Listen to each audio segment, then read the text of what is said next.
Deep inside you, beneath the world's noise and beyond any clinical label, there is a quiet, wise intelligence, the inner physician. It requires no scalpel and no prescription, only your attention, your faith, and your spoken word. This is not a guide to external fixes, but an invitation to awaken your own inner power. The same power Joseph Murphy described as capable of regenerating cells, restoring organs, and bringing the body back into balance. Your body is not the enemy. It is an ally, a perfect messenger that communicates through symptoms and quietly heals when you address it with love, conviction, and truth. Prepare for a meaningful, transformative journey in which you will learn to hear the soul's whispers through the body, to speak with every cell, and to turn your thoughts into medicine. This is a path of self-discovery and conscious miracles, where what was invisible becomes real and the improbable becomes natural. Your mind is the key. Your word is the channel. Your faith is the fire that heals. Welcome to an ancient wisdom framed as spiritual science. Begin now. Talk to your body and heal. This text was not written to merely entertain your mind, but to awaken the healer that rests within you. These pages do not offer theories, guesses, or empty promises. They offer instructions, practical steps to activate an intelligence already living inside you. When you've likely overlooked the intelligence of your cells, glands, blood, and heart, your body is not betraying you. It is obeying, following precisely the messages you have given it over the years through thoughts, words, silences, complaints, and beliefs. This work exists for one clear purpose: to teach you how to change those internal commands and set free a new pattern of life. Health and renewal from the center of your consciousness, no matter the diagnosis. No matter how long you've had symptoms or repeated stories of limitation, what matters is that from today you will learn to speak directly to your organs, tissues, and cells, not in vague poetry but with clarity, method, and measurable results. You will learn to plant words in your subconscious like seeds of light in a garden, and to harvest health where once there were only complaints. Each chapter is a conversation with a different part of you. Not forgotten parts, but obedient ones waiting for new instruction. And you will be the one to give it. Because the body listens, because the body remembers, and because the body can forgive. If you read this with the same care you've given your symptoms, something inside you will begin to shift. This is not just another book. It is a bridge between spirit and flesh, and you're about to cross it. Speak to your body and heal. Based on Joseph Murphy's ideas, we've observed that over 80% of people who visit our channel aren't subscribed. You can support this project by hitting subscribe and liking the video. Thank you for inspiring us to create more and better content. Are you ready to transform your life? Chapter 1. Your body, your student. Every organ in your body can learn. While that may sound like poetic license or a metaphor, it's actually a practical truth about your inner life. Cells don't respond only to chemical or electrical signals. They also respond to your thoughts, not through human reasoning as a student would, but through a direct form of vibrational obedience. The body is a silent school, and the mind within it is the teacher. Each time you repeat an idea, you reinforce it. Every time you feel an emotion, you are planting it. And each time you speak, you send a command that reaches the organs, which listen, adapt, and respond. This is not superstition. It is the natural law of the mind at work. Take the case of Mr. Martinez, a middle-aged mechanic who came to me after years of lifting heavy transmissions. His back was in constant pain, practically a battlefield. Doctors diagnosed him with chronic lumbago, a condition likely irreversible without surgery. But he refused surgery. What he wanted was to move freely again. When I told him that his spine could relearn its function, he looked doubtful. I asked him to reflect on this. If mental repetition can cause ulcers, sweating, hair loss, or a rapid heartbeat, then it must also be capable of producing order, calmness, better oxygen flow, and flexibility. If every cell responds to stress as though receiving hostile instructions, then it can just as well respond to words of harmony as if guided by a caring teacher. I gave him a simple daily practice. Before sleep and upon waking while lying on his back, he was to place a hand on his lower back and repeat calmly, "Spine, learn to be flexible. I support you. I release your burden. I bless you. Let go. Vibrate in peace." He did this faithfully for 40 nights without missing once. By the end of that period, his pain was nearly gone, and his flexibility had returned, not through a miracle, but through re-education of his tissue. Many people ask, how can an organ learn if it has no rational consciousness? The answer lies in understanding the subconscious. It governs all automatic functions of the body, and it has intelligence, though not the kind that analyzes, compares, or reasons. It simply obeys, directly and literally, without sarcasm or interpretation. If you say, "This breaks my heart," your body records it as a command. If you repeat, "I'm sick of this," your stomach accepts it. If you constantly say, "Stress is killing me," your heart prepares to shut down. But if you affirm, "The life of God flows through me freely," or declare, "Every cell vibrates with perfect health," the subconscious accepts these as instructions for reprogramming. This is the essence of mental law. Whatever the conscious mind accepts and sustains with belief and emotion descends into the subconscious, where it manifests into reality.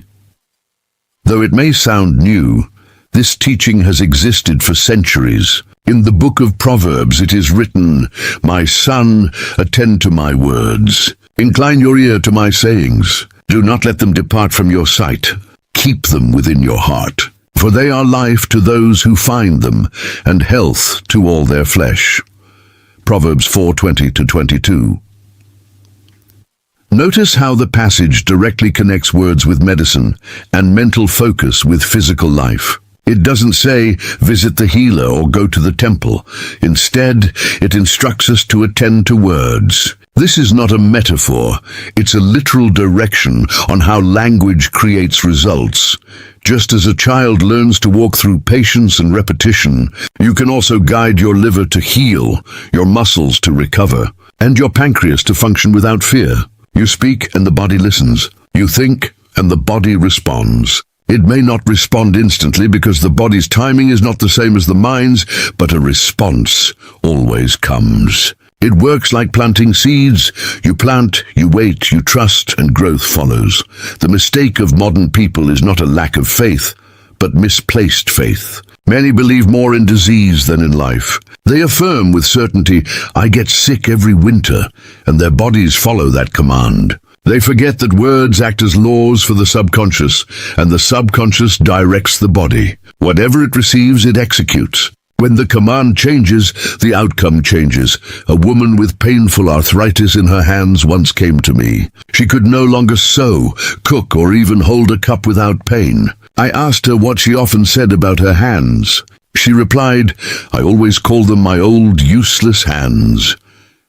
I encouraged her to change her language, to bless her hands instead, calling them young, soft, and capable. I gave her a simple affirmation. My hands are the hands of God. They follow divine intelligence. They are strong, flexible, and joyful. She was told to repeat this for 15 minutes in the morning and 15 at night, while holding a glass of water in her hands. After 40 days, her mobility had greatly improved. After 90, she returned to her daily activities. The shift was physical, but it began with words. This is not about ignoring symptoms. It is not pretending to be healthy when sick. It is about remembering that the body is always listening. Like a student, it repeats whatever the teacher says. If the teacher says, "You're useless," the body shuts down. If the teacher declares, "Life is within you," the body responds with energy. Your organs are not lifeless matter. They are sensitive receivers of your inner state. Your pancreas is not an unfeeling machine. It is a faithful servant that adjusts according to the mental atmosphere. Your heart does not beat randomly. It responds to your perception of life. If you live in constant struggle, it beats harshly. If you live with joy, it beats in harmony. So what instructions are you giving your body today? To many, this may sound unusual because they were taught to see the body as separate from the soul. But there is no such division. They are one reality expressed in different densities. Thought is subtle, muscle is dense, yet both are forms of the same energy. What is accepted in thought eventually shows in the body. Ancient wisdom knew this. Modern physics confirms it. Every organ vibrates, every cell emits light, every tissue holds memory. And that memory can be cleansed and renewed when thought changes. But it is not enough to repeat phrases mechanically. They must be felt, believed, and treated as sacred seeds, just as a farmer does not scatter wheat randomly and expect a harvest. You cannot throw out words without conviction and expect healing. Words must be planted with intention, nourished with emotion, and reinforced with belief. The body does not respond to words you do not truly feel. It answers only to what you deeply believe. This is why Jesus taught, when you pray, believe you have already received, and it will be yours. He did not say, pray and wait for it someday. He said, believe now, because that moment of belief is the true planting. That is the root of renewal. Your body, no matter the diagnosis, age, or family history, is not condemned. It is a living field awaiting your direction. It is your student. Speak to it, guide it, bless it, and it will follow. The adrenal glands respond to verbal stress as though it were a real danger. The liver reacts to the language of anger, the stomach to the language of fear, and the skin to the language of shame. Every part of the body translates both inner and outer dialogue into biochemical responses. This is why the teachings of Jesus hold clinical as well as moral relevance. When he said, by your words you will be justified, and by your words you will be condemned, Matthew 12:37, it was not a spiritual threat, but a clear observation of how language influences physical processes. There is a deep connection between thought, speech, and glandular activity. When you dwell on something beautiful, the brain generates waves that stimulate the release of dopamine, serotonin, and oxytocin, often called the happiness hormones. These improve sleep, digestion, immunity, and mental clarity. Similarly, when words of gratitude, kindness, or faith are spoken, the hypothalamus interprets them as signals of safety. This activates the parasympathetic nervous system, allowing the body to relax and accelerate healing. On the other hand, hostile or negative words, even if not meant seriously, raise cortisol, weaken immunity, and increase inflammation. In short, your daily speech can function as either medicine or poison, depending on what you choose to express.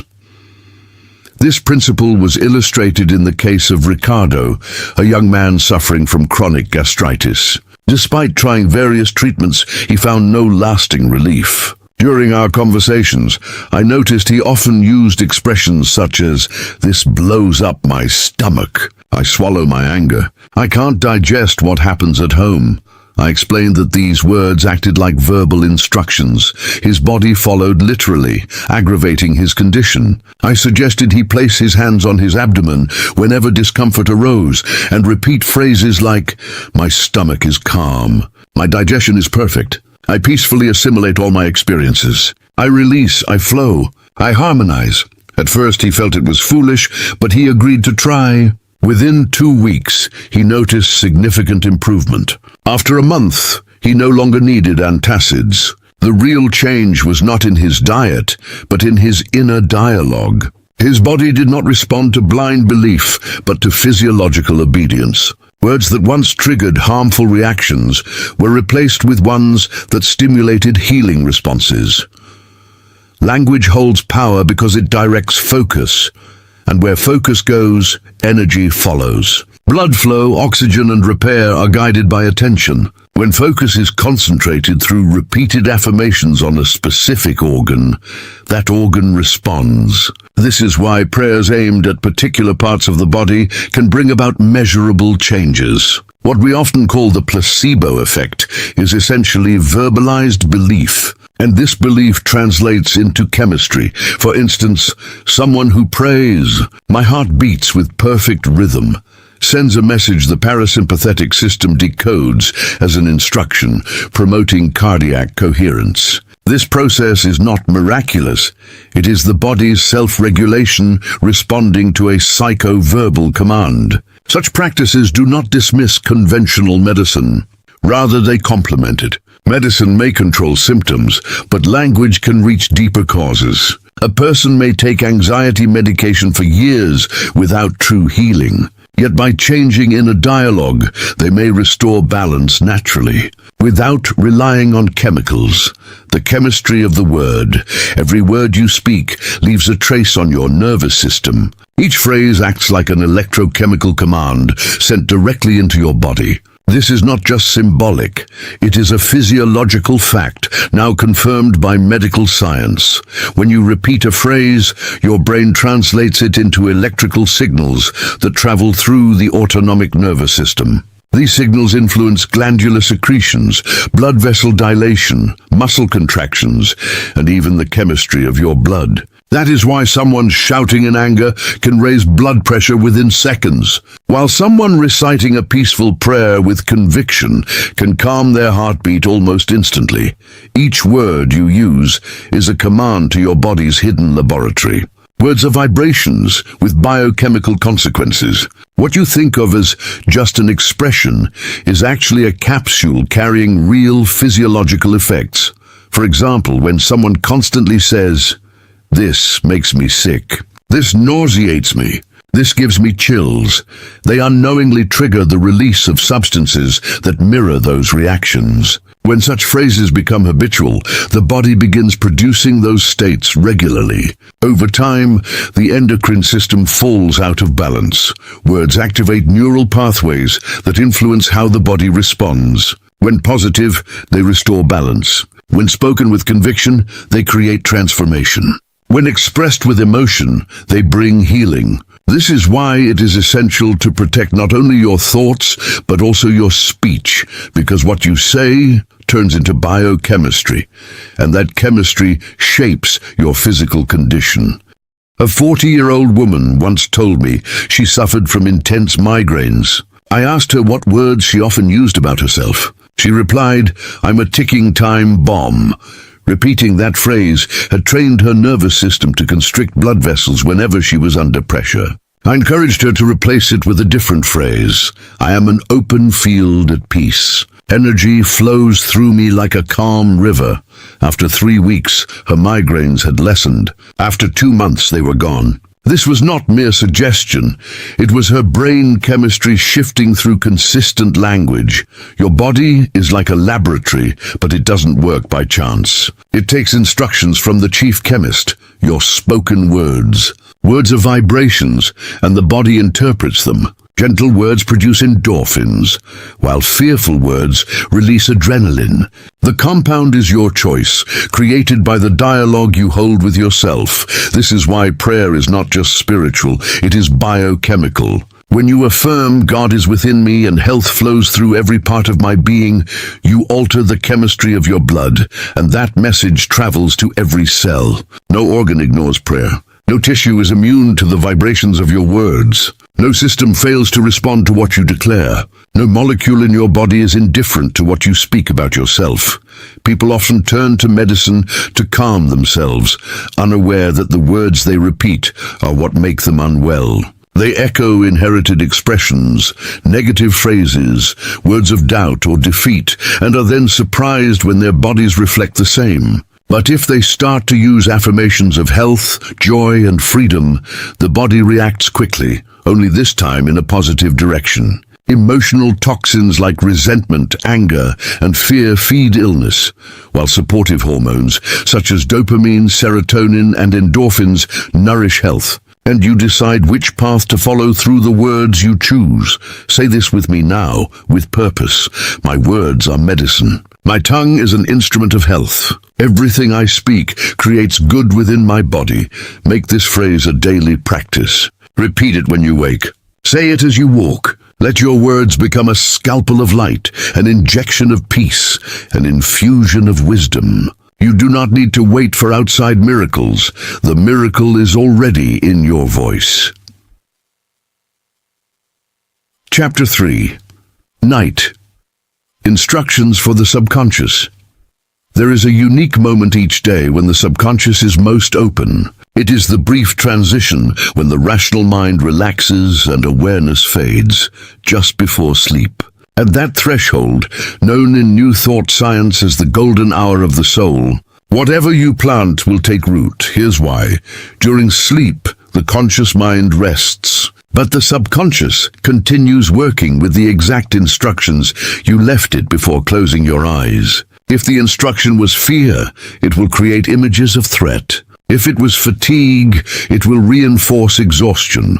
If a clear command is given for renewal, healing, and strength, the body will accept that directive as law and begin cellular repair accordingly. The key is to use that small transitional window with deliberate intention. The subconscious isn't some distant mystery hidden deep inside.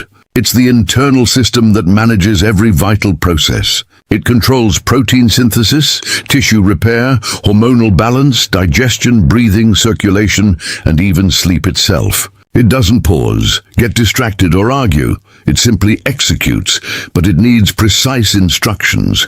Those instructions come through emotionally charged language. That's why the words you say as you fall asleep hold unique power. They become commands the subconscious will carry out at once, without judgment or moral filtering. Understand that the nighttime mind isn't ruled by logic. It's guided by the image you hand it. That image becomes chemistry, movement, repair, or stagnation, depending on the quality of your mental planting. Years ago, a night shift nurse wrote to me describing chronic fatigue, persistent headaches, and a weakened immune system. Even after long daytime sleep, she never felt rested. I asked her, "What do you think right before you fall asleep?" She said that I'm finished, that my body can't take it anymore. I wish I'd die in my sleep. I asked her to reprogram that thinking. I suggested a short, direct prayer to repeat for 3 minutes before closing her eyes. Now I sleep in peace. The power of God renews me. Every cell fills with light. Every organ regenerates. I wake up strong, healthy, joyful. So it is. She tried it without much expectation, but remained consistent. After 2 weeks, she noticed improvement. After 2 months, she reduced medications and felt her vital energy return. Nothing externally changed, but everything shifted internally. She altered the command and the response followed. No complexity is necessary, no elaborate ritual, no ornate phrasing. A brief, clear phrase spoken with conviction before sleep will do. The body accepts that command. The subconscious translates it into automatic functions. And the night becomes a lab for restoration. This idea isn't new. The ancient Hebrews expressed it in their evening psalms. Eastern sages taught similar practices. And modern research shows that thoughts repeated before sleep influence brain waves, melatonin release, and immune activity. This is not occultism. It's applied spiritual physiology. What you decree at bedtime will be reflected in what your body does by morning. It's important to make nighttime language affirmative, present, and positive. Avoid saying, "I don't want to be sick," because the subconscious doesn't process negation. If you say, "I don't want pain," it registers pain. If you say, "Let me not have a headache tomorrow," it registers headache tomorrow. But if you state, "I rest," every part of me relaxes. My head is at peace. The body receives those directions without distortion. The subconscious isn't inventive, it's obedient. It doesn't evaluate whether a command is sensible or foolish. It simply implements it. That's why issuing instructions with clarity, intention, and care is vital. Many people bring their anxieties to bed. They mentally rehearse debts, disputes, and illnesses, and then wonder why they wake up more exhausted, irritable, or unwell. The connection is straightforward. Their subconscious worked overnight with a plan of destruction. It was handed a script of disorder, and it followed it faithfully. But if that script is changed, if they choose to consciously shape an image of health, balance, and vitality, the body will respond to that vision, producing results that are measurable and undeniable. It makes no difference whether one believes in spirituality or not. What matters is the understanding that biology follows sustained emotion. And sustained emotion is built through repeated words, especially before sleep. A 60-year-old woman once shared with me that since becoming a widow, she would whisper the phrase, "Why go on?" each night before falling asleep. That phrase alone weakened her immune system, led to anemia, loss of appetite, and constant physical and emotional fatigue. I advised her not to attempt to transform her entire life overnight, but to change just that phrase. I suggested she replace it with, "I go on because there is still light. I go on because life needs me. I go on because I heal every night." At first she cried while saying the new words, but she kept repeating them. The subconscious, like an obedient child, did not analyze the tears. It simply followed the command. Within a few months her strength returned, along with a sense of peace she hadn't felt in years. She told me it was as if my body started listening to a voice I didn't know I had. That voice is yours. It is the voice that programs your system. Spoken at the right moment, it has more power than 100 pills because it heals from within. It does not mask symptoms. It addresses the roots. It does not block signals. It reshapes causes. This is why bedtime is sacred. It is the moment when control shifts from the conscious mind to the inner healer. And that healer does not work through intuition, but through command. If the command is life, it fosters life. If the command is decline, it produces decline. Treat this time as a ritual of renewal. Select your words. Repeat them slowly. Close your eyes with gratitude. Picture light flowing through your body. Imagine speaking gently to your nervous system as to a close friend. Say, "Thank you for this day. Thank you for this body. Thank you for the health that restores itself as I sleep." Then remain silent. Let the subconscious receive that message like a seed and trust it will grow as you rest. You don't need to understand how enzymes function, how tissues repair, or which glands activate. You only need to give the right instruction. The body completes the rest. This is how the human system was designed. You plant the word, the subconscious obeys, the body transforms. Chapter 4. The Listening Heart. The heart is not merely a muscle. It is not a blind pump pushing blood like a machine without awareness. Above all, it is a receiver, one of the organs most sensitive to your emotions and ongoing thoughts. The heartbeat is not fixed or random. It mirrors your mental state. Each thought, each emotion, each repeated word shapes its rhythm. If you live in fear, the heart records it. If you speak with anger, the heart reflects it. If you live in joy, the heart translates it into harmony. The heart doesn't need to understand your reasoning to obey.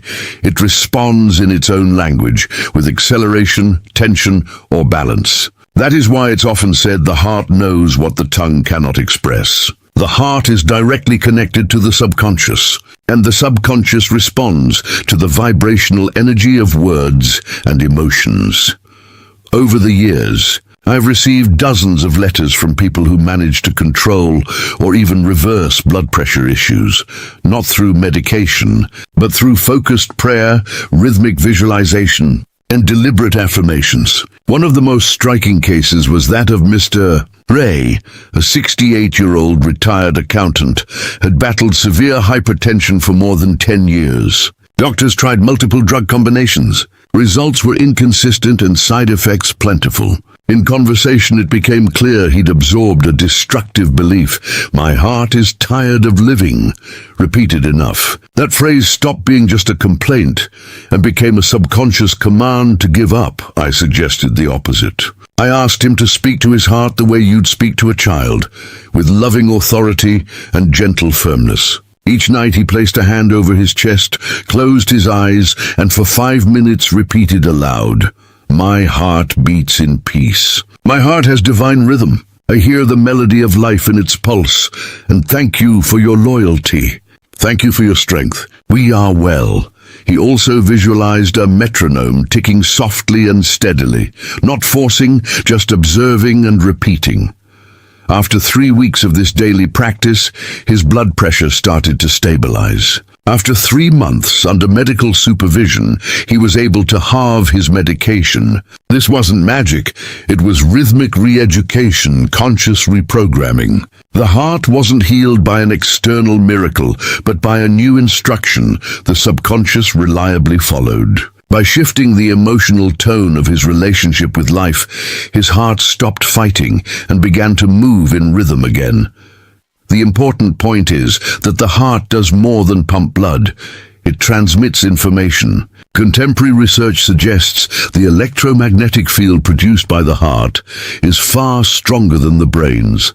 That field extends beyond the body and functions like an antenna, responding to emotions, thoughts, and states of consciousness. Angry thoughts make that field chaotic. Gratitude makes it coherent. That coherence has measurable effects on blood pressure, organ oxygenation, digestion, and immune function. Emotional patterns can therefore alter physiology for better or worse. And emotional patterns are not accidental. They are chosen, cultivated, and directed.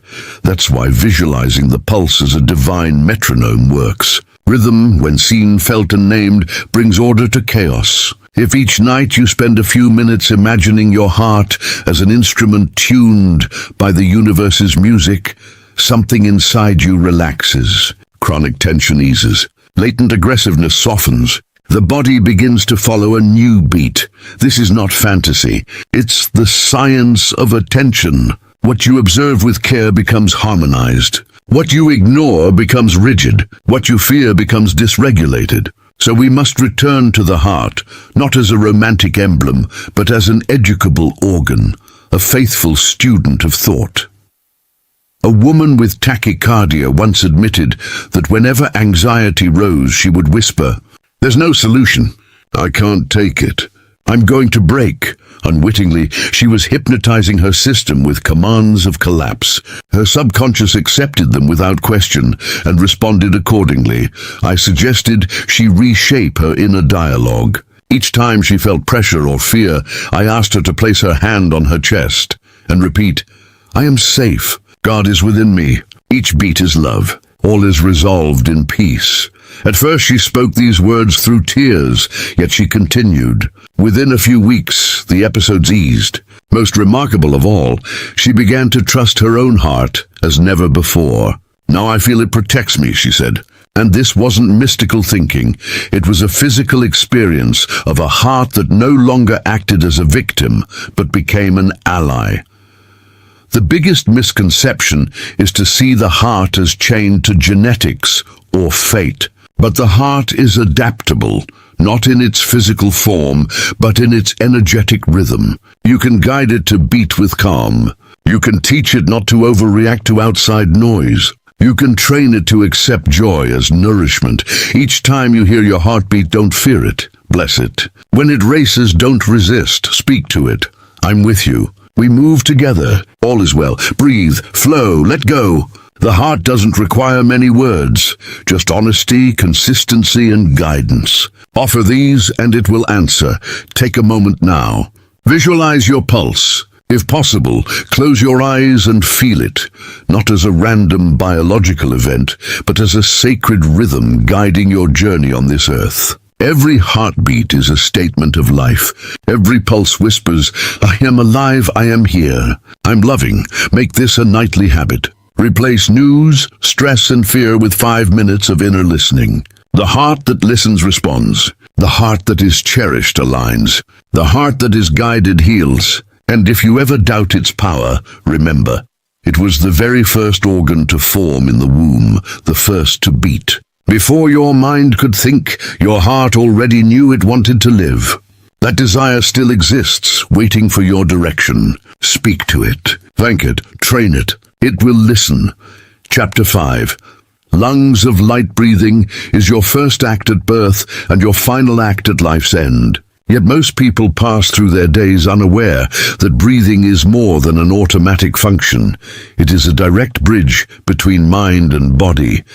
Your lungs are not mechanical bellows. They are delicate instruments, highly sensitive to your emotions and thoughts. Each inhalation carries instructions, even when you're unaware.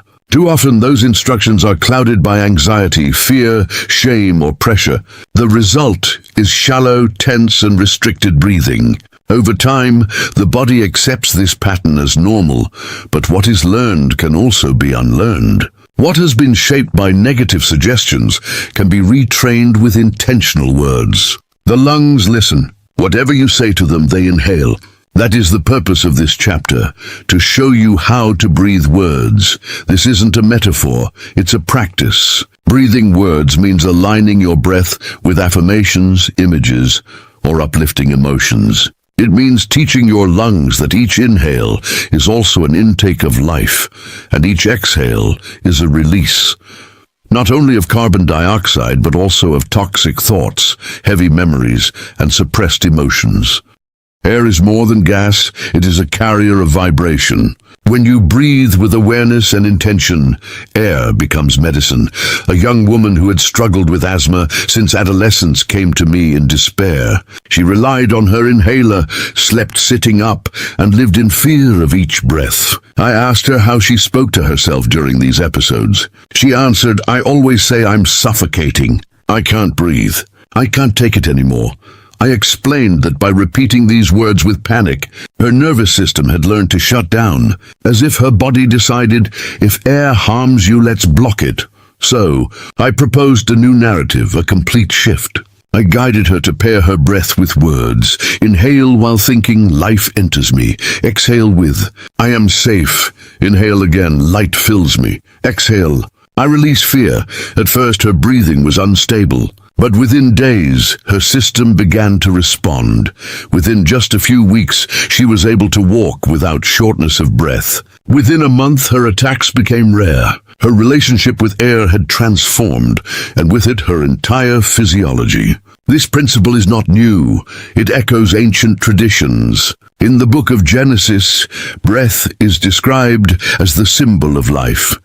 Then the Lord God formed man from the dust of the ground and breathed into his nostrils the breath of life. Genesis 2:7. From the very beginning of sacred texts, breath has been seen as the bridge between matter and spirit. When you breathe, you are doing far more than oxygenating your tissues. You are renewing your agreement with life itself. Each inhalation is a silent affirmation, I am alive. Each exhalation can be a conscious release. I let go of what no longer serves me. But if your constant thought is, the world suffocates me, life is choking me, I can't breathe in peace, then the subconscious receives a message of closing, tightening, contracting. The lungs respond, not out of hostility, but out of biological loyalty. To undo that pattern, you must establish a new one that unites breath with words, body with faith, biology with intention.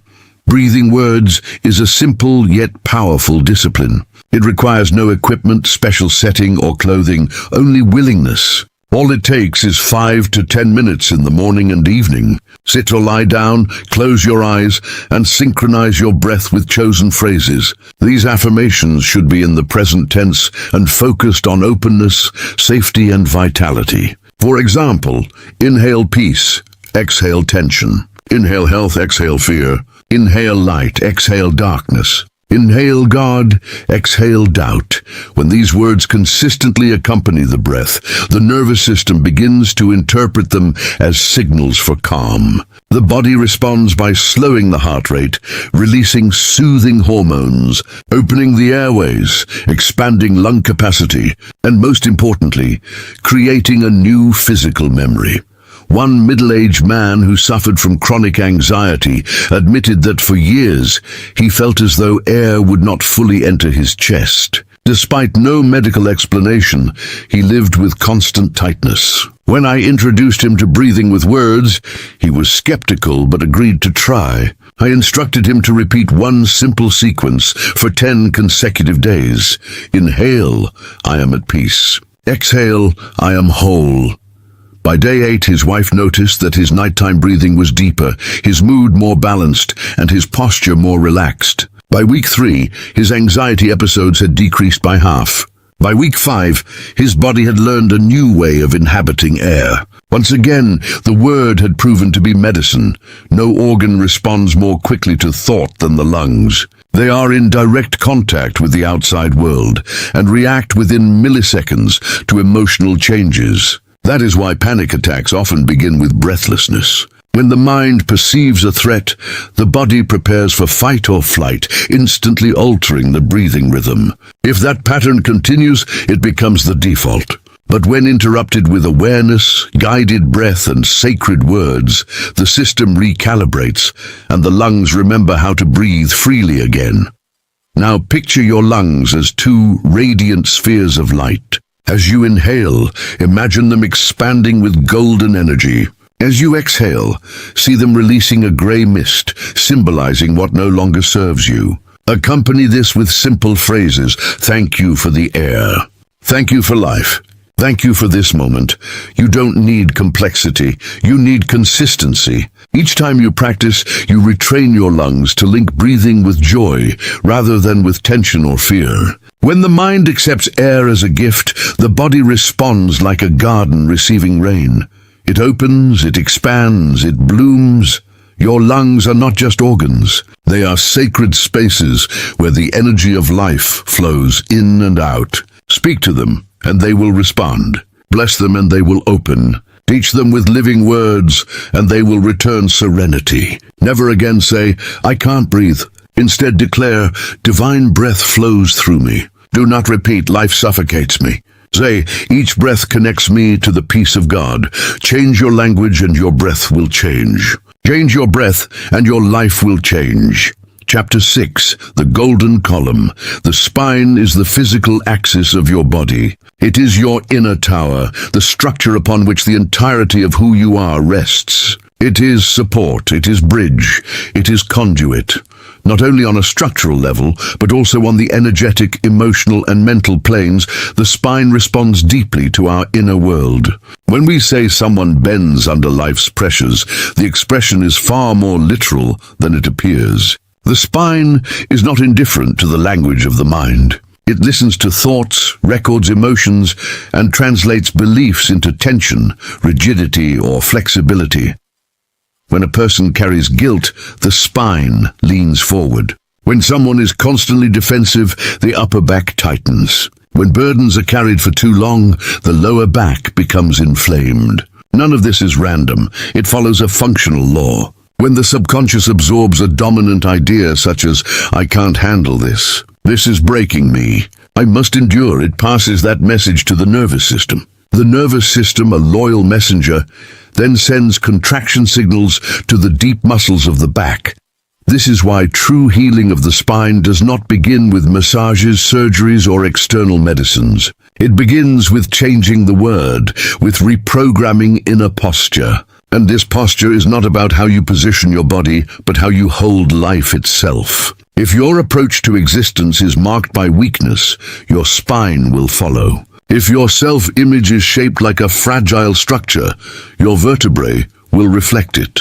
But if your thoughts are steady, your inner voice affirms order, and your beliefs are rooted in dignity and alignment, then your spine responds with elevation, openness, and strength. Like every organ, it learns. Like every organ, it listens. The spine, too, is a student of your consciousness. A 45-year-old architect once came to me with lower back pain that had troubled him for over 6 years. He had tried physiotherapy, acupuncture, stretching, and corrective exercises, all without lasting relief. In our conversation, he said something striking. I feel like the whole weight of my family is on my back. I told him, what you feel, your spine is carrying out. I offered him an analogy he would easily understand as an architect. Have you ever seen a cathedral collapse because its design blueprint was destined to fail?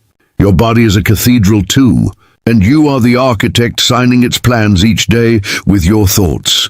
I then suggested a daily practice to visualize his spine as a golden column, upright, radiant, unshakable.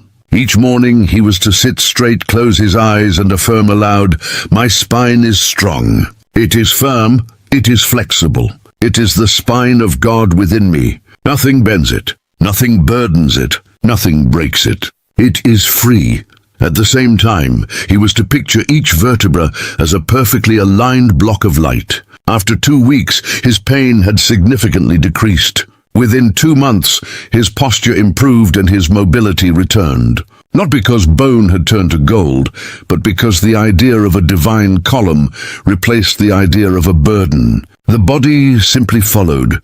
Your spine is far more than bone and cartilage. It is the central axis of your energy field. Through it flows not only nerve impulses, but also mental vibrations. Eastern traditions describe it as energy channels, nadis, while Western science explains it as the spinal cord and the sympathetic nervous system. Yet both point to the same truth. What happens in the mind is eventually mirrored in the back. An emotionally bent posture becomes a physical one. This is why it is vital to adopt a new mental attitude toward the spine, not as a zone of burden, but as the mast of a sacred vessel, the axis of a noble structure, the vertical line through which higher consciousness descends into the body. I recall a woman who had cared for her ill mother for more than a decade. She began to suffer chronic pain in her sacral and cervical regions. Her words revealed the connection. I am everyone's support. No one helps me. This is breaking me in two. When I asked her how she pictured her body, she compared it to an old, worn-out wooden beam. I suggested she replace that image with something stronger, a column of white marble, unshakable because it cannot be invaded. I encouraged her to visualize her spine each night before sleep as a smooth, shining vertical column, supporting the dome of a divine temple. Along with this, I asked her to repeat a simple phrase: I release every burden that is not mine. My spine is clean, free, and straight. The Holy Spirit strengthens me from within. After 40 days, her symptoms greatly improved. Her body no longer felt the need to carry what her mind had stopped agreeing to. It is common for people to take on emotional responsibilities that are not theirs. The subconscious then transforms that weight into spasms, stiffness, and pinched nerves. The back never fails without reason. When the soul tightens, the back reflects it. When awareness gives up, posture collapses. But the reverse is also true. When the mind stands firm, when the soul is set free, the back regains its strength. And that strength does not come from an external therapist, but from inner affirmation. The spine responds when you speak to it. It straightens when you feel worthy of standing tall. It heals when you choose to walk free from the weight of others' expectations. Now picture your spine as a column of gold, not a mere ornament, but a living, radiant structure. Imagine each vertebra as a letter in the alphabet of your life. Each disc a pause filled with purpose. Each segment supported by divine wisdom. Speak clearly. I do not carry. I do not endure.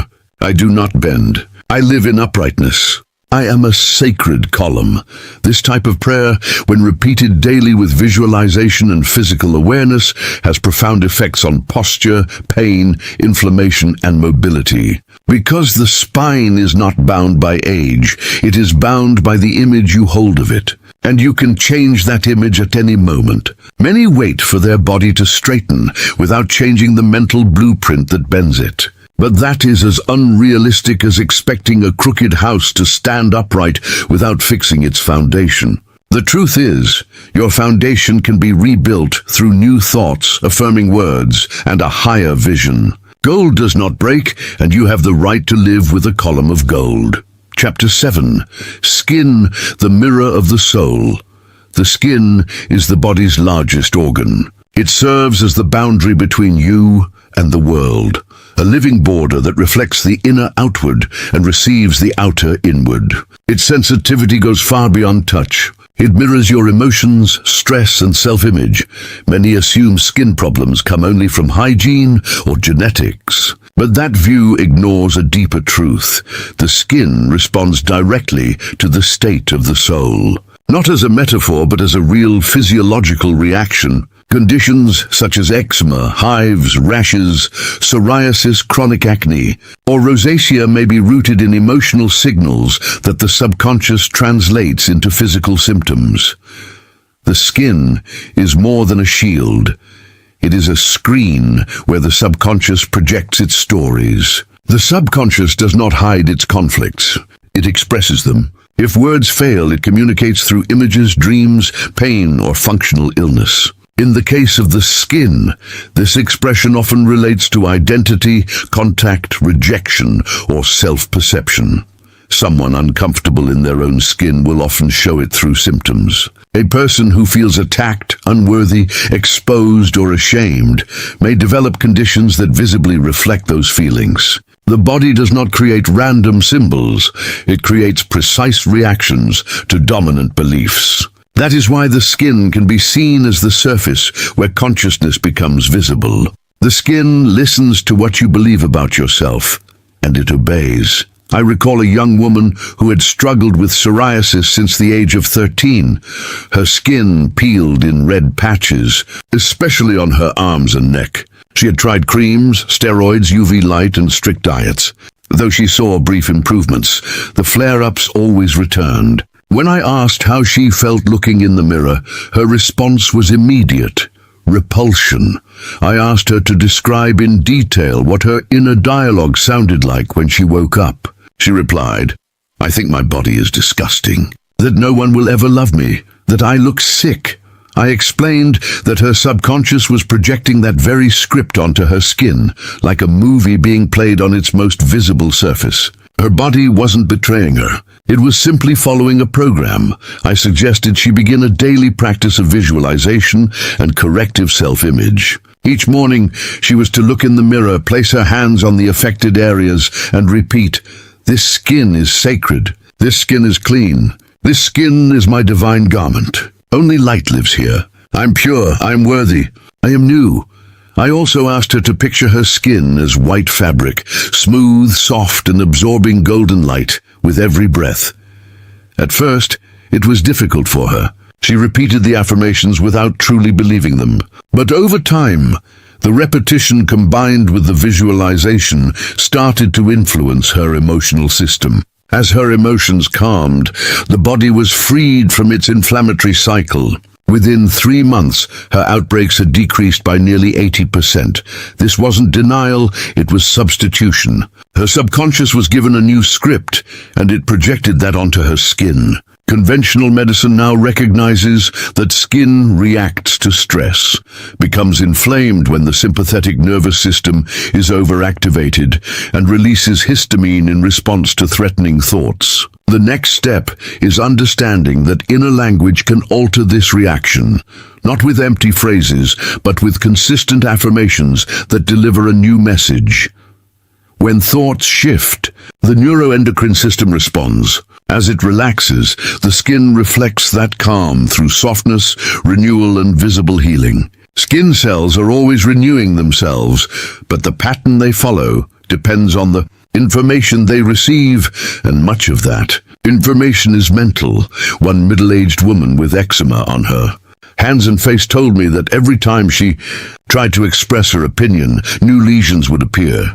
As we explored further, it became clear that from childhood she had been taught that speaking was dangerous, that being seen was improper, and that expressing herself was shameful.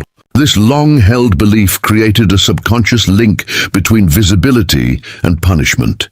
Her skin reacted like an alarm. "I'm being seen, so I must hide." To reprogram that response, I suggested a corrective affirmation directed to the subconscious. "I am safe when I show myself. My face is peace. My skin shines with truth. I have nothing to hide. I am seen with love." Alongside this, she practiced calm breathing while looking in the mirror, visualizing her face surrounded by white light, as though wrapped in a veil of purity. Within weeks, her confidence improved and her skin began to heal. Her body no longer needed to protect her because the inner threat had been resolved. This doesn't mean medical care should be ignored. Rather, it shows that alongside physical treatment, a profound mental shift can be added. Because if the inner script is not corrected, the body will continue to project the same film again and again. If you change the story, if you introduce a new image, A new word, a new perspective. The skin reflects it like a canvas beginning to renew itself. The skin does not resist. It simply waits for new instructions. Try this small experiment. Each time you wash your face, your hands, or apply a cream, repeat a short affirmation. I am clean within. This skin is renewing. This skin mirrors a part of my soul. Don't repeat it mechanically. Feel that you are speaking directly to every cell, erasing the old message and programming a new one. Continue this for several days without worrying about instant results. The subconscious requires consistency, not pressure. Once it recognizes that the new image is steady, it begins to replace the old one, not by chance but by design. The skin is a surface where the soul expresses itself. If you listen carefully, it will share its message. And when you change what you say internally, you transform what appears externally. There is no mystery here. It follows a principle called correspondence. What is inside becomes visible outside. What is hidden becomes revealed. What is feared becomes expressed. What is loved becomes healed. That is why your skin deserves a new story, a new script, a new light. Living blood, living thought blood is more than a vital fluid. It is the messenger of consciousness. It carries oxygen, nutrients, hormones, and even emotions. It is the inner river flowing through your organs, transporting not only biochemical elements, but also the vibrational tone of your beliefs. What you think repeatedly influences your blood pressure. What you feel consistently shapes the thickness, speed, and distribution of your blood. The circulatory system and the mind cannot be separated. Every heartbeat is affected by the quality of your thoughts. Blood is not neutral. It responds to your inner dialogue. When the subconscious holds on to contraction, fear, or repression, those signals reach the vessels, triggering spasms and disorders that later receive labels such as hypertension, poor circulation, varicose veins, or arrhythmias. Yet it all begins with an instruction, and every instruction can be replaced. Blood requires freedom, space, rhythm, and direction. When you live trapped in rigid thoughts, suppressed feelings, or unresolved guilt, your circulation reflects it. The flow weakens, energy declines, fatigue rises, not because the body has grown old, but because the mind restricts vitality. Many people with cold feet, numbness, or irregular pressure need less medication and more inner re-education. Their blood has not failed. It has simply stopped receiving the right command. That command is flow freely, distribute with joy, nourish without resistance. When the subconscious accepts this with conviction, the arteries and veins respond, because blood listens too. A 50-year-old office worker came to me with constant fatigue, heavy legs, and recurring headaches. Her medical tests showed no major illness, yet her energy was drained. As we spoke, I noticed a clear mental pattern. She often repeated the same phrases. Nothing moves forward. My life is stuck. I feel trapped. Her language reflected the exact state of her body. Just as her thoughts were stagnant, so was her circulation. I suggested a focused affirmation. My blood is a living river. My life moves, I flow. I circulate. I advance. She was asked to repeat this 3 times daily, while taking at least a 10-minute walk, visualizing her body as a network of glowing red rivers, carrying light and joy to every cell. Within weeks, her vitality began to return. It wasn't the walk alone that transformed her. It was her response to a liberating mental image.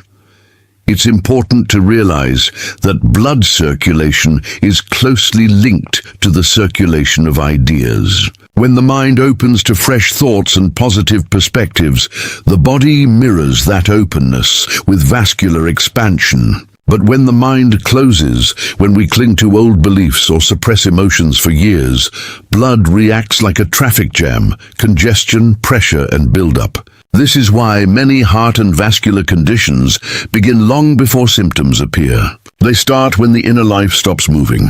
Yet this rigidity can be undone. When thought regains flexibility, flow returns. When resentment is released, blood lightens. When control is surrendered, pressure falls, not because of physical effort, but because the subconscious is no longer commanded by tension. A man once came to me with mild hypertension. He admitted he lived in constant need of control, which kept him in a state of permanent alertness. His heart beat under pressure, his blood moved under demand. I gave him a simple affirmation: my blood flows with confidence. Nothing threatens me. Divine order flows through me. Along with visualizing his body as a luminous network nourished by a calm red current, a new emotional state began to form. As this settled within him, his blood pressure gradually dropped. It wasn't hypnosis, it was release. His subconscious received a higher command, and the body followed. The body does not act without cause. Blood does not thicken, stagnate, or turn toxic on its own. It responds to the daily messages sent through the nervous and endocrine systems, both of which are directed by the mind. If you constantly say things like, "This makes me angry," "It boils my blood," "I can't take this anymore," you are programming your body to react with struggle, acidity, and pressure. But if instead you affirm, "My blood is liquid peace. I'm a channel of well-being. Everything flows in me with order," the pattern changes. Not because the words are magical, but because they align with a higher mental state, and the subconscious always responds to the strongest message of coherence. This practice can be done at any time. Close your eyes for 3 minutes and imagine your blood as a radiant red river streaming through your body. See it rising from your heart like a pure spring, spreading with rhythm and grace, nourishing every cell with oxygen, vitality, and joy. As you hold this image, silently repeat, "I unleash the red current." Nothing is stagnant. Everything moves. I am life in circulation. By doing this, you issue a direct command to your subconscious. You replace years of closed thinking with an image of freedom. You program not only your circulation but your spirit to move with life. Your blood is alive. Your thoughts are alive. When both move in harmony, health follows. Always remember, mental stagnation produces biological stagnation, while inner flow produces physical flow. The key lies in directing, imagining, and declaring. The blood, like every organ, does not argue. It listens. And when you speak with clarity, with sincerity, and with persistence, it responds. Chapter 9. Glandular, your inner fortune. Every gland in the body functions like a broadcasting station. They do not work in isolation, nor are they simply chemical producers acting on reflex. They operate as interpreters of your inner state. The thyroid, adrenals, pituitary, pancreas, thymus, and reproductive glands. All of your glands listen, record, and follow the emotional and mental signals you sustain over time. They are not independent forces. They are responsive hormone producers that adapt to the environment your mind creates. This is why you can view them either as invisible allies or as exhausted servants, depending on the messages you consistently send. Their role is significant. They not only regulate metabolism, energy and stress responses, but also bring into physical reality what you hold as possible on a spiritual level. The body aligns with the strongest belief, and the glands, at the center of that adaptive process, respond precisely to the inner instructions you maintain. Let's begin with the thyroid. This gland, located at the base of the neck, regulates how quickly your body uses energy. Symbolically and functionally, it is also linked to your right to express yourself, to be visible, and to move freely in the world. Many people with chronic hypothyroidism share an emotional history, being silenced, ignored, or learning to stay quiet in order to cope. On the other hand, those with hyperthyroidism often face mental overstimulation, uncontrolled thoughts, the pressure to prove their value, and anxiety about performance. In both conditions, the thyroid responds directly to emotional commands. It does not malfunction without reason. It obeys. For example, a 38-year-old woman with autoimmune hypothyroidism told me that since childhood, she had been taught not to disturb others, to avoid speaking too much, and not to ask for too much. Her voice was faint, her pace slow, her energy always low. I explained that her gland had adapted to an internal decree.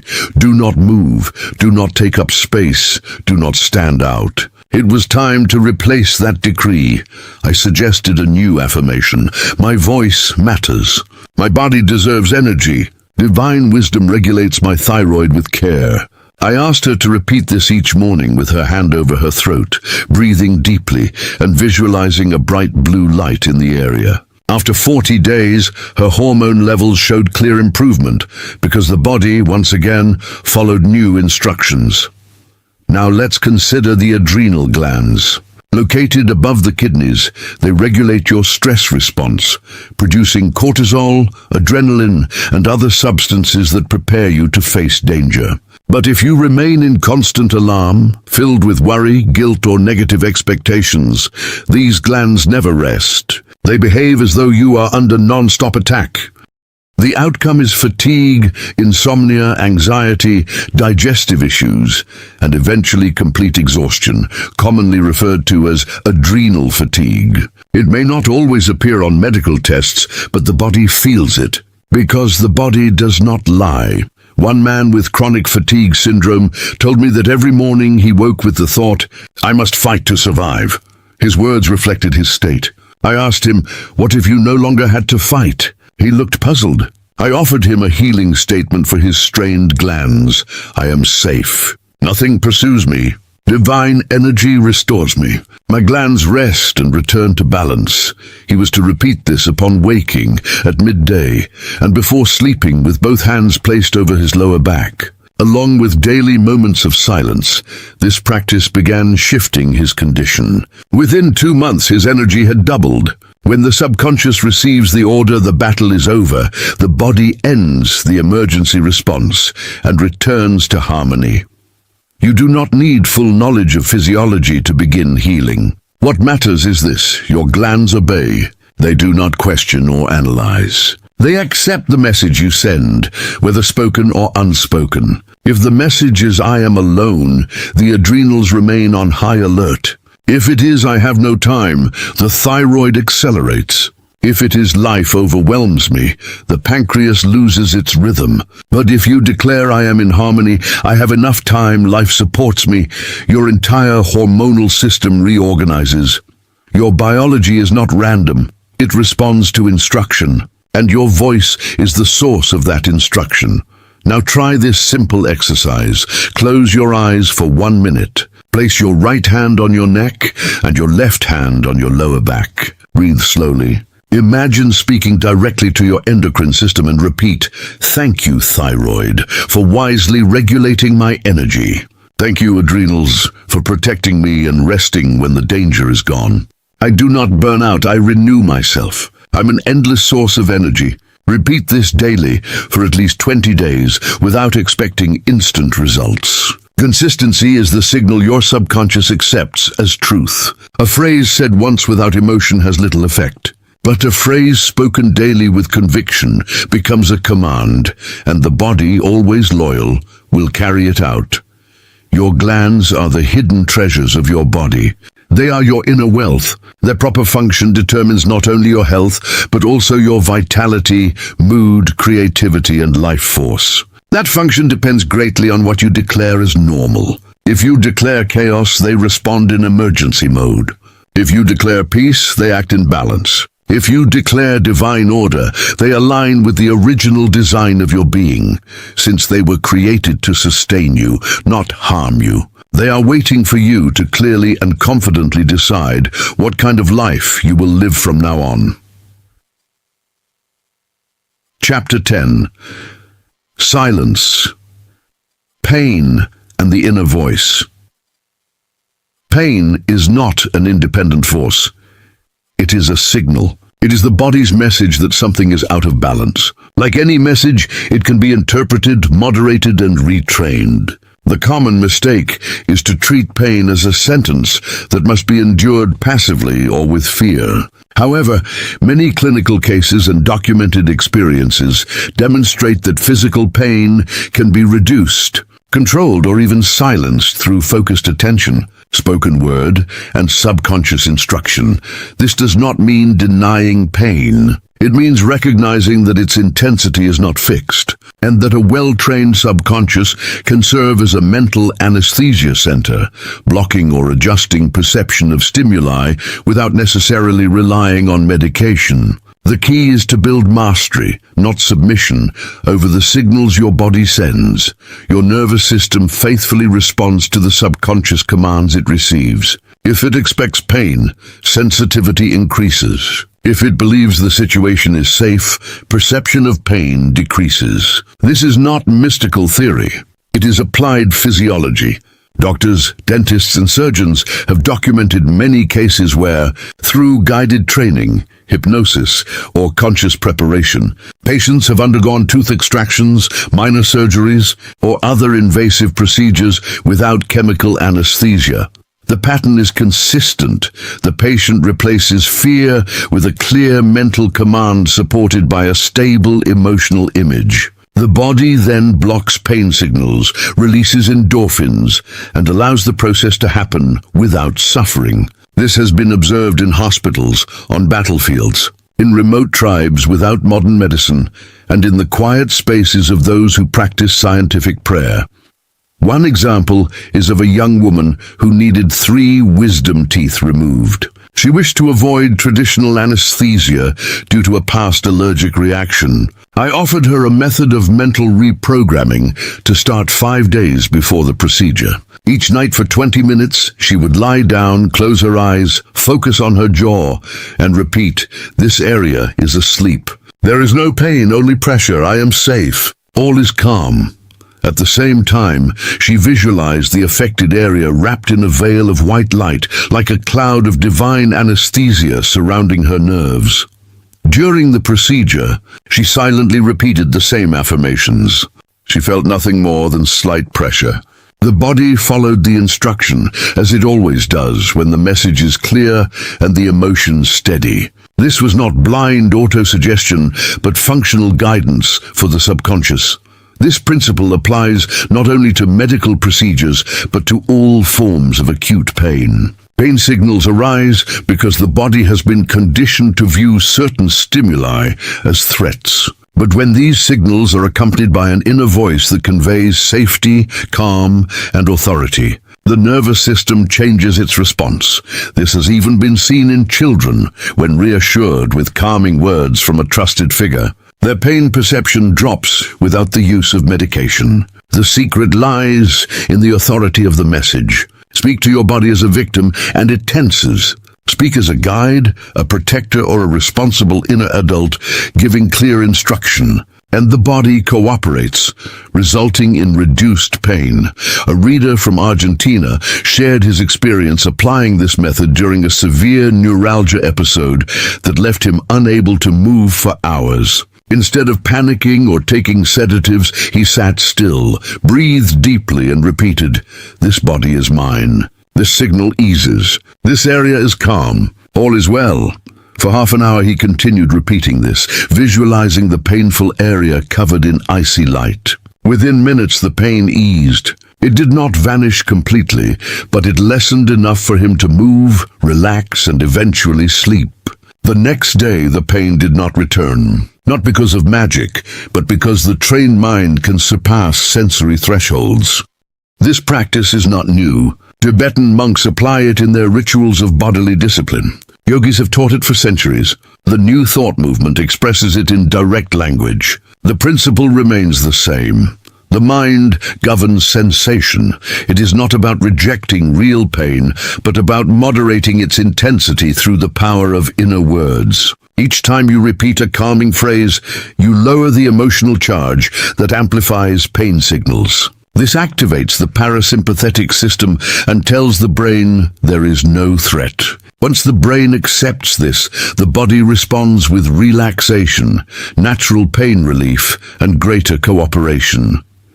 You can begin today with a simple practice. Whenever you feel discomfort, even if mild, resist the urge to magnify it with thoughts like, "This is unbearable.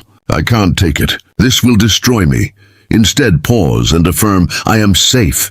The sensation is fading. I am in control. A higher power soothes this area. Then breathe deeply. Visualize light surrounding the affected spot and hold that image for several minutes. With daily repetition, this becomes a new program for the subconscious. It will then influence your neurotransmitters as though you had taken a sedative, only this time the sedative is created by your own inner system. This does not mean you will never need medical care. Rather, it highlights that within you exists a mechanism designed to support treatment, strengthen interventions, and ease suffering. Pain is part of the body's warning system, but it is not invincible, inevitable, or an enemy. It is a signal. And through your inner voice, you can engage with it, reduce its intensity, and redirect how it manifests. Your mind holds that power. Your words are the key. The silence of pain begins when you speak with honesty, without fear and with mastery. Through our conversations, we uncovered that he had been carrying unresolved resentment toward his father for over a decade, rooted in the verbal humiliation he experienced during adolescence. He insisted, I've moved on. It doesn't affect me anymore. Yet his body told another story. The pain continued to manifest in his gastric tissue because the subconscious does not erase experiences simply because we rationalize them. True healing requires a conscious act of release. I suggested a somatic forgiveness exercise. Each night, he was to lie down, place his hand on his stomach, and repeat, I release this burden. I forgive, I let go. This ulcer is the memory of a past I no longer need. Love enters now. The fire is extinguished. Peace takes its place. He was instructed to do this for 10 minutes, while imagining a cool stream of light flowing from his throat down to his stomach. After 20 days, his acidity attacks lessened. By day 40, clinical studies confirmed measurable improvement. His inner dialogue had shifted from bitterness to acceptance, and his body no longer felt the need to defend him through inflammation. This principle is not new. As written in Matthew 6:12, forgive us our trespasses, as we forgive those who trespass against us. In the language of mental law, forgiveness is not for the benefit of others. It is an act that frees us from the physiological toll of resentment. Holding on to grudges activates the sympathetic nervous system, accelerates heartbeat, disrupts digestion, weakens immunity, and blocks regeneration. Forgiveness, on the other hand, reduces internal stress, balances breathing, stimulates serotonin, relaxes the organs, and restores the body to natural function. This does not mean excusing injustice. It means ending the inner cycle of harm. Somatic forgiveness can be practiced even when it doesn't arise naturally. Simply stating, I forgive you, I forgive myself. All is at peace, even without strong emotion, is enough for the subconscious to respond. The subconscious does not react to fleeting feelings. It responds to consistent instruction. Repeating a daily forgiveness practice retrains the nervous system. Your body stops producing cortisol fueled by anger. The mucous membranes begin creating protective substances again. Inflammation decreases. Immunity is restored not by miracle, but by biological alignment with a new mental pattern. A woman once shared that she had lived with chronic joint inflammation while silently carrying guilt over an abortion she never told her family about. No one judged her anymore except herself. I guided her to a somatic self-liberation practice. Each morning, with her hands on her knees, she repeated, I forgive you. It is over. The past has no power. The body is innocent. Only love remains. She began in tears. Her body had not forgotten, but it stopped punishing itself. Gradually, her inflammation lessened, mobility improved, and sleep became restful. She came to understand that forgiveness is more than a moral act. It is a biological one. It is not about blame. It is about recognizing that negative emotions have a physical cost. Forgiveness does not free others. It frees you, your glands, your tissues, your nervous system, and your cells from burdens they were never meant to hold. Without forgiveness, the body becomes a battlefield. With it, the body becomes a sanctuary of harmony. You can try this right now. Close your eyes. Place your hands where you feel the most tension, your stomach, chest, back or neck. Repeat, I release this. I forgive. I forgive myself. This part of my body no longer needs to inflame to be heard. I listen. I release. I heal. Continue for 7 consecutive days. Do not wait for the feeling of forgiveness. Simply declare it. The subconscious does not require emotion. It requires direction. And peace is not something that appears by chance. It is commanded. Your body is waiting for that command. Happy cells, long life. The human body is a system of systems. But more than that, it is a living community of trillions of cells. Each cell has its own function, memory, and responsiveness. They are not passive components of machinery. They are active, intelligent units working together based on the information they receive. That information does not come only from nutrients or the physical environment. It also, and often more strongly, comes from your thoughts. Every cell responds to what you believe as truth. Rejuvenation, then, is not about magic formulas or external interventions. It is about improving communication between mind and body. When cells receive messages of value, respect, love, and wise guidance, they operate with efficiency. When exposed to rejection, neglect, or conflicting instructions, they lose rhythm, weaken, and wear down faster. This is not myth. It is the essence of conscious biology.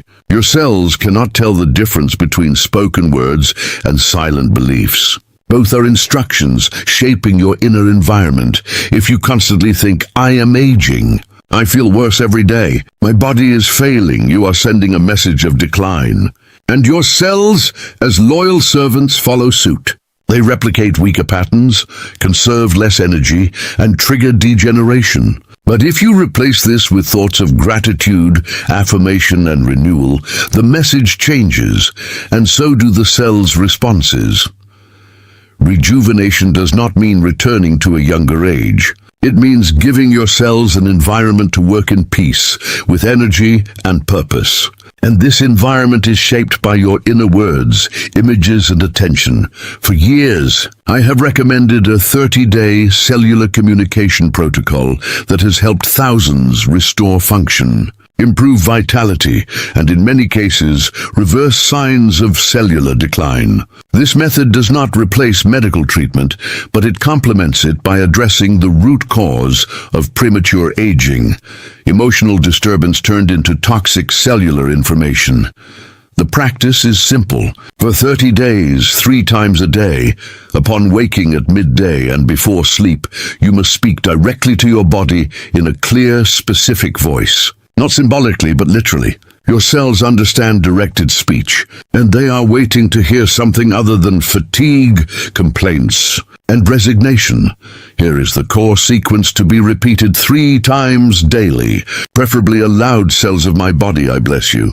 I release you from the past. Each cell is light, each cell is life. Divine power flows in you. You are renewed, restored, and rejoicing. I am youth in action. I'm intelligence organizing all. Thank you for your work and your loyalty. I commit to giving you thoughts of love, images of peace, and words of truth. From now on, you respond only to good. So it is, and so it shall be.